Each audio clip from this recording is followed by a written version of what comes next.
मला मुळातच ना हे सगळं जरा फिशीच वाटत होतं, काहीतरी गोंधळ यात वाटत होतं.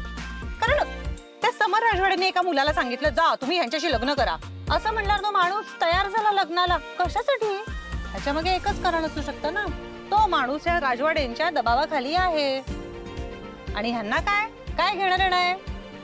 त्यांना फक्त लग्न लावून द्यायचंय माझं कोणाला कोणाशी तरी. मुळात मी म्हणते हे हे हे अशा पद्धतीने लग्न लावून देण्याचा पुढाकार घेणं हे चूक आहे ना. काय आता तरी पटतंय का? मुळात त्या समर राजवाड्यांना माझ्याशी काहीही घेणं देणं नाहीये. त्यांना लवकरात लवकर फक्त त्यांच्या बहिणीचं लग्न लावून द्यायचंय, विच इज फेअर. मलाही वाटतंय रोहनचं लग्न व्हावं लवकर, पण त्यांना माझ्याशी काही घेणं देणं नाहीये. माझं लग्न कुणाशी का होईना, फक्त होऊ दे. अहो माझं सोडा, तो निलेश, तो तर आता त्यांच्या ओळखीतला आहे. त्या मुलाची काय फरफट होते याचा तरी विचार करतायत का ते? बिस्किट दे बरं.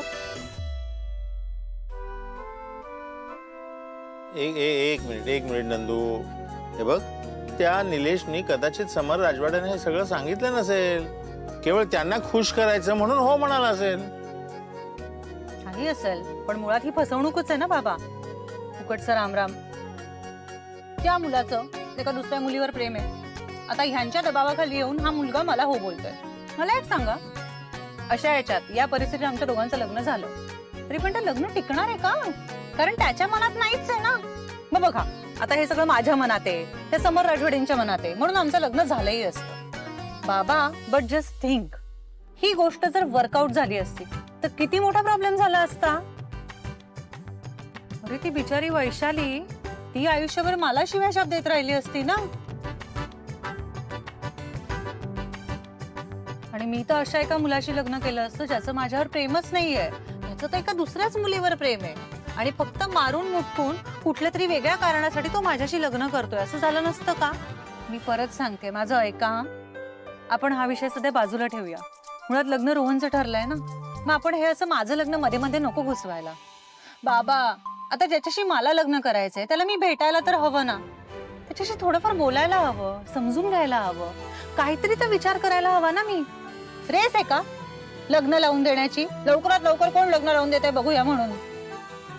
काय रे, तुला पटतंय हे? रोहन, आता गप्प बसू नकोस. ऐक, मी त्या निलेशला नकार दिलेलाच आहे, पण तू हे घे. आधी त्या अधीराच्या भावाला फोन कर आणि हा निलेश नावाचा प्रश्न कायमसाठी सोडवून टाक. आणि त्यांना हेही सांग की तू तुझी अट मागे घेतलीयस, तुझा हट्ट सोडलायस. नाही तर ते स्वयंवर लावतील माझं. तुला तुझी बहीण आनंदात राहायला हवी आहे की नकोय? ऑफकोर्स हवी आहे. रोहन, मग असं घायकुतीला येऊन माझं लग्न लावून दिलं कोणाशी तरी तर मी सुखात राहीन का? एकदा विचार कर ना. नाही ताई, तू थांब, मी बोलतो त्यांच्याशी. दो घातली तुटे ना